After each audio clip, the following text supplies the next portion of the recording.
Pour la patrie, les femmes sont prêtes. Notre mère patrie est aujourd'hui défendue de la plus belle manière.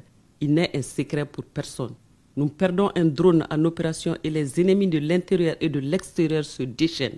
Ils organisent des débats stériles et kermesses pour, à la limite, saboter les efforts louables des autorités de la transition. Jetez un coup d'œil dans le rétroviseur. Que Dieu nous en préserve des cauchemars. Qui étions-nous il y a quelques années? Qui n'a jamais perdu un matériel de guerre? Oui, un drone est tombé. Ce n'est pas le Mali qui est tombé. Loin de là, le Mali reste debout comme un mât de drapeau. Il parle comme si c'est le ciel qui est tombé. Non, le Mali n'a pas ce seul drone. Le parc des drones des FAMA est aujourd'hui l'un des meilleurs parcs. Il est comparable au parc des pays dits puissants. Oui, perdre même une aiguille est regrettable, mais les FAMA disposent déjà et encore un nombre suffisant de drones pour traiter proprement les terroristes et leurs sponsors. Je vois en vous le signe de peu de cervelle, mais amusez-vous à calculer ce que les impérialistes perdent en matériel, en ressources humaines quand ils engagent par exemple les sans-repères. Imaginez le matériel que ces pays impérialistes ont perdu et continuent d'ailleurs de perdre en Ukraine, dans le Golfe. La perte d'un drone pour une armée comme la nôtre n'affecte en rien sa capacité de défense. Soyez-en rassurés. Vous pouvez continuer à animer des plateaux autant de fois avec des prétendus spécialistes, mais les Maliens et les peuples de l'AES resteront constants.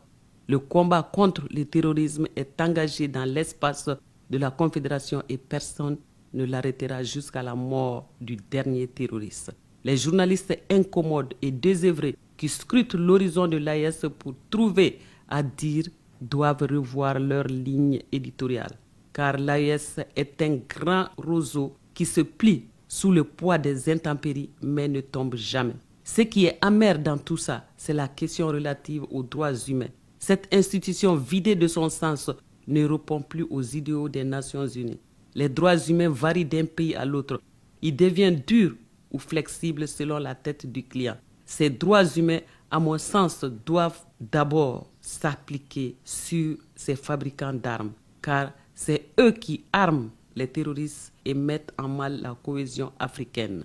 Jaloux de notre culture, de nos richesses, de notre civilisation, ces pays sont dans l'œuvre de diviser pour mieux régner. Peuple averti de l'AES, ne laissons personne nous diviser. Battez-vous aux côtés des forces de défense et de sécurité pour la liberté totale et la souveraineté de nos États. Que ceux qui aspirent à une recolonisation se retrouvent dans le fin fond de la vallée ardente. En tous les cas, le Sahel, avec les 3 chefs d'État, retrouvera sa dignité et son honneur et demeurera ainsi la lumière du monde.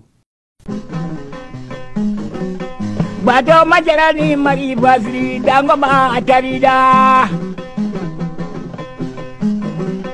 Bato majarani tamadi indri jagoro atarida.